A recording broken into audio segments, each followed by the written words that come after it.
বিসমিল্লাহির রহমানির রহিম। আসসালামু আলাইকুম বন্ধুরা, কেমন আছেন? আশা করি যে যেখানে আছেন সবাই অনেক ভালো আছেন। আলহামদুলিল্লাহ, আমিও আমার পরিবার নিয়ে ভালো আছি। আজকে আরেকটা নতুন রেসিপি নিয়ে চলে আসলাম, আশা করি অনেক ভালো লাগবে। আজকে শেয়ার করব লাল শাকের নিরামিষ রেসিপি। লাল শাকের নিরামিষ চচ্চড়ি খেতে কিন্তু অসাধারণ। আমি কিভাবে রান্না করব ভিডিওটা স্কিপ না করে সম্পূর্ণ ভিডিও দেখার অনুরোধ রইল। লাল শাকগুলোকে সুন্দর করে আমি কেটে সুন্দর করে বেছে ধুয়ে নিয়ে চলে আসলাম বন্ধুরা। এখন আমি আমার পছন্দ মতো স্লাইস করে নেব, আপনারা বড় ছোট রাখতে পারেন। আমি আমার পছন্দ মতো স্লাইস করে নিচ্ছি বন্ধুরা। আর বন্ধুরা, ভিডিওতে যারা ক্লিক করেছেন অবশ্যই একটা লাইক দিয়ে আমার সাথে থাকার অনুরোধ রইল। আর আমার চ্যানেলে যদি নতুন ভিজিট করে থাকেন অবশ্যই চ্যানেলটিকে সাবস্ক্রাইব করে দিবেন। আপনাদের ভালোবাসায় এগিয়ে যাচ্ছি ইনশাল্লাহ, সামনের দিকে আরও এগিয়ে যাব। আপনাদের দোয়া ও ভালোবাসা ছাড়া কিন্তু কখনো সামনের দিকে এগোনো সম্ভব না। ইউটিউব মধ্যে একা একা কখনো সামনের দিকে এগিয়ে যাওয়া সম্ভব না। তাই বন্ধুরা, সবাই ভালোবেসে আমার চ্যানেলটিকে সাবস্ক্রাইব করে দিবেন আর ভালোবেসে একটা লাইক দিবেন, যেন আমার চ্যানেলটা অন্যজনের কাছে পৌঁছাতে সাহায্য করে। আমি সুন্দর করে কেটে নিচ্ছি। আর আপনারা লাল শাকটা কিভাবে রান্না করেন অবশ্যই বলে যাবেন।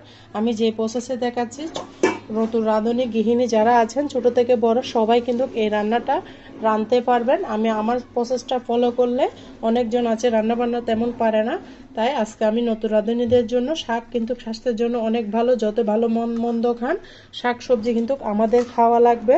শরীরে কিন্তু পুষ্টির চাহিদার মধ্যে শাকটা অন্যতম একটা সবজি থেকেও কিন্তু শাক শরীরের জন্য অনেক ভালো। শাক খেলে ডক্টর জাকির নায়েকের মতে শাক নাকি ব্রেনে কথা বলে, সেই জন্য আমরা বেশিরভাগ সময় শাকটা খাওয়া পরে, এটা হচ্ছে ডাক্তার জাহাঙ্গীর কবিরের উক্তি হচ্ছে, শাক নাকি ব্রেনের মধ্যে কথা বলে। শাক সবজি যত বেশি খাবেন তত আপনার ব্রেনটা পরিষ্কার থাকবে। তাই যারা নতুন রাঁধুনি শাক রান্না করতে পারেন না, শাক কিন্তু সব ওয়েতে রান্না করা যায়। আজকে আমি যে ওয়েতে দেখাচ্ছি একদম সহজভাবে দেখাচ্ছি। একদম চচ্চড়ি বা সব কিছুর চচ্চড়ি খাওয়া যায়। শাকের চচ্চড়ি কখনো খেয়েছেন কিনা অবশ্যই বন্ধুরা কমেন্টসে বলে যাবেন। দেখুন বন্ধুরা, আমি সম্পূর্ণ শাকটা কেটে নিয়েছি কুচি করে। আপনারা আপনাদের পছন্দ মতো কুটে নেবেন, আমি আমার মতো কেটে নিয়েছি। এই পর্যায়ে আমি যেহেতু শাকের চচ্চড়ি বানাবো, সেহেতু কিছু পাঁচমিশালি সবজি মিক্স করতে হবে। আপনারা চাইলে শুধু শাক দিয়েও করতে পারেন। সেই জন্য আমি নিয়ে নিয়েছি আলুটাকে আমি কিউব কিউব করে কেটে নিব। আপনারা চাইলে আপনাদের পছন্দ মতো স্লাইস করবেন, যেরকম ভালো লাগে। আমি আমার পছন্দ মতো করতেছি, দেখতে যেটা ভালো লাগে আর কি, একটা স্ট্যান্ডার্ড কাট দিচ্ছি। আর কার কার শাক পছন্দ অবশ্যই কমেন্টসে বলে যাবেন। শাক কিন্তু সবারই খাওয়া দরকার, ছোট বড়। আর লাল শাকটা কিন্তু বাচ্চারা খায়, অনেক পছন্দ করে। তাই এভাবে যদি রান্না করেন শাকের চচ্চড়ি, বাচ্চারা তো সবজি খেতে চায় না, সবজির পুষ্টিটাও কিন্তু শাকের মধ্যে চলে যাবে বন্ধুরা। তাই আমি আজকে যে ওয়েতে দেখাচ্ছি আপনারা এভাবে রান্না করে বাচ্চাদেরকে খাওয়াতে পারেন।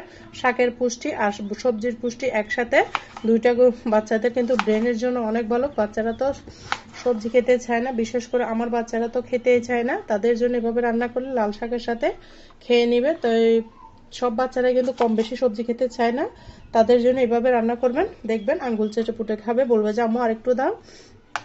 কথা দিলাম বন্ধুরা, এভাবে একবার হলো ট্রাই করবেন, খেতে কিন্তু অপূর্ব লাগবে। আমি আলুগুলোকে সুন্দর করে কাট দিয়ে কেটে নিচ্ছি। দেখুন বন্ধুরা, সম্পূর্ণ আলুগুলো আমি কেটে নিয়েছি। আলুগুলোকে আমি উঠিয়ে নিব।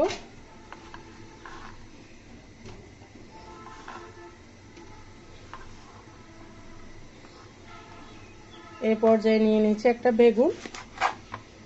এভাবে চচ্চড়ি করে বন্ধুরা একবার হলো খেয়ে দেখবেন, খেতে কিন্তু অসাধারণ লাগবে বন্ধুরা।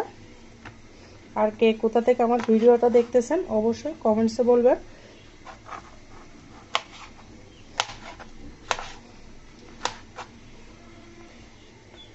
দেখুন বন্ধুরা, সম্পূর্ণ বেগুনগুলো আমি কেটে নিয়েছি। এরপর যে আমি এগুলো ধুয়ে নিব। দেখুন বন্ধুরা, সমস্ত কিছু আমি সুন্দর করে কেটে নিয়েছি।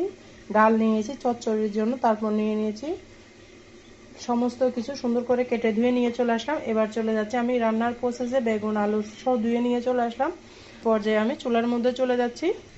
চুলার মধ্যে একটা প্যান বসিয়ে দিয়েছি, দিয়ে দিচ্ছি তেল, পরিমাণ মতো তেল দিব। শাকের মধ্যে একটু তেলটা বাড়িয়ে দিলে খেতে ভালো লাগে বন্ধুরা, কম দিলে এতটা ভালো লাগে না, সেজন্য আমি একটু বাড়িয়ে দিলাম।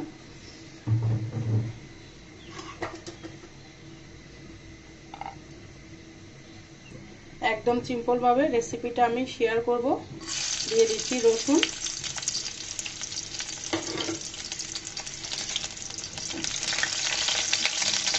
রসুনটাকে আমি লাল করে নিব। খুব সহজ ওয়েতে দেখাবো, নিরামিষ চচ্চড়ি খেতে কিন্তু অসাধারণ অপূর্ব লাগবে। আপনারা একবার হলে এভাবে ট্রাই করবেন। রসুনটা হালকা বাদামি কালার হয়ে গিয়েছে দেখতে পাচ্ছেন। এই পর্যায়ে আমি দিয়ে দিব আলুগুলা। দিয়ে আলুগুলাকে আমি ভেজে নিব।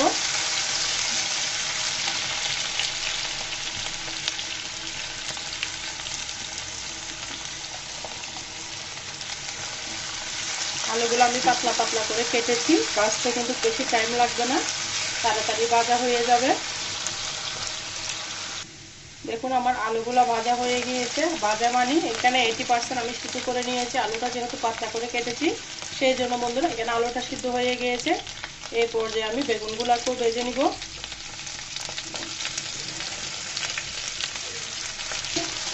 বেগুনগুলোকে সুন্দর করে আমি তেলের মধ্যে ভেজে নিচ্ছি। দেখে হয়তো বুঝতে পারতেছেন আমি কিভাবে ভাজা করতেছি।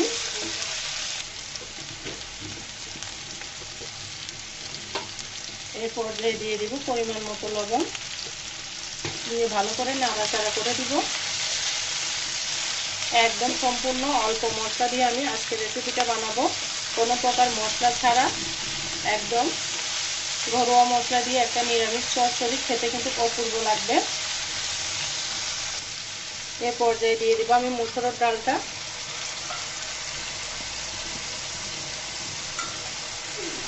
দিয়ে মুসুরের ডালটা তেলের মধ্যে একটু ভেজে নিব।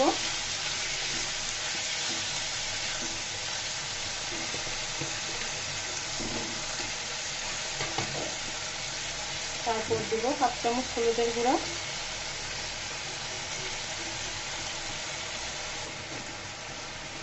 1/2 চামচ ধনিয়া জিরার গুঁড়া,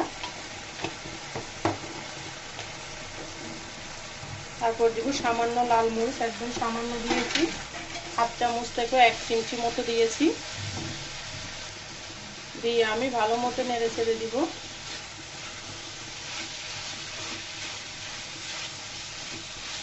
আমি ডালটা 1 মুঠ দিয়েছি বন্ধুরা, আপনারা চাইলে বাড়িয়ে কমিয়ে দিতে পারেন। দিয়ে দিব বেশ কিছু কাঁচামরিচ। দিয়ে সুন্দর করে, আমার ঝালটা সম্পূর্ণ কাঁচামরিচ থেকে হবে সেজন্য অনেকগুলো কাঁচামরিচ দিয়েছি। এগুলাকে সুন্দর করে আমি ভেজে নিব। চুলার আঁচটা কিন্তু মিডিয়াম করে রেখেছি। দিয়ে দিচ্ছি 1/2 কাপ থেকেও কম পানি, ডালটা শুধু সিদ্ধ হওয়ার জন্য। আমি ডালটা ভিজিয়ে রেখেছি অনেকক্ষণ, সিদ্ধ হয়ে যাবে, একদম ফুটে যাবে। এই পানি দিয়ে গলে যাবে ডালটা। ডালটা গলে গেলে খেতে ভালো লাগবে চচ্চড়িটা। আমি ঢাকনা দিয়ে ঢেকে দিব, ডালটা সিদ্ধ হওয়া পর্যন্ত অপেক্ষা করতেছি। বন্ধুরা দেখুন এই পর্যায়ে কিন্তু আমি শাকটা দিয়ে দিব। শাকটা কিন্তু কমে যাবে। 1 মুঠা আর 1 শাক নিয়েছি আমি। এখন কিন্তু শাকসবজির অনেক দাম, শীত পড়ে যাচ্ছে, কোনো কিছুর কিন্তু দাম কমে নাই। আপনাদের ডিস্ট্রিক্টে কি দাম কমছে কিনা অবশ্যই কমেন্টসে বলে যাবেন। আমাদের চট্টগ্রামে কিন্তু প্রচুর দাম শাকসবজি, এখন হাতের নাগালের বাইরে, সবগুলো 80 টাকার উপরে। এই হাতে মোটা এটা 20 টাকা নিয়েছে অল্প একটু শাক। এই পর্যায়ে আমি ঢাকনা দিয়ে রেখে দিব। ঢাকনা দিয়ে ঢেকে চুলার আঁচটা আমি একদম কমিয়ে রেখেছি। শাক থেকে পানি ছাড়বে, সেটা দিয়ে ডালটা ভালো মতো গলে যাবে। একদম চুলার আঁচটা মিডিয়াম করে রেখেছি আমি। শাকটা দেখুন বন্ধুরা 2-3 মিনিট পরে আমি ফিরে এলাম, শাকটা অনেকটা কমে গিয়েছে। এই পর্যায়ে আমি সুন্দর করে নেড়ে দিব। এখানে কোনো পানি দেওয়ার দরকার হবে না, শাক থেকে কিন্তু প্রচুর পানি ছাড়বে, সেটা দিয়ে কিন্তু আমার ডাল আলুগুলো সিদ্ধ হয়ে যাবে। এইভাবে মাখো মাখো চচ্চড়ি থাকলে গরম ভাতের সাথে, রুটির সাথে, পরোটার সাথে অন্য কোনো পদ লাগবে না। শুধুমাত্র এই শাকের চচ্চড়ি দিয়েও কিন্তু আপনারা 1 প্লেট ভাত নিমিশে খেয়ে নিতে পারবেন। এতটা টেস্টি, এতটা মজাদার, এতটা লোভনীয় একটা রেসিপি। আজকে রেসিপিটা দেখে আপনারা বাসায় এভাবে বানিয়ে নেবেন, খেতে কিন্তু অপূর্ব লাগবে। দেখুন বন্ধুরা আমার লাল শাকের চচ্চড়িটা, নিরামিষ চচ্চড়ি একদম রেডি হয়ে গিয়েছে। এই পর্যায়ে আমি পরিবেশন করে দেখিয়ে দিব কেমন হয়েছে। দেখুন অনেকগুলো শাক, কমে কিন্তু অল্প একটু হয়ে গিয়েছে। আমি পরিবেশন করে দেখাবো কেমন হয়েছে। দেখুন বন্ধুরা, আমি পরিবেশন করে দেখিয়ে দিচ্ছি কেমন হয়েছে। আর সব সময় শাক রান্না করার পরে কোনো একটা বাটিতে ঢেলে নেবেন, তাহলে কিন্তু শাকের কালার স্বাদ একদম পারফেক্ট থাকে। এভাবে চচ্চড়ি রান্না করলে যারা পছন্দ করে না তারাও চেটেপুটে খেয়ে নেবে। কেমন হয়েছে আমার লাল শাকের চচ্চড়িটা, নিরামিষ চচ্চড়ি, অবশ্যই কমেন্টসে বলে যাবেন বন্ধুরা। আজকের মতো আমি এখানে বিদায় নিচ্ছি। সবাই ভালো থাকবেন, সুস্থ থাকবেন। আল্লাহ হাফেজ, আসসালামু আলাইকুম।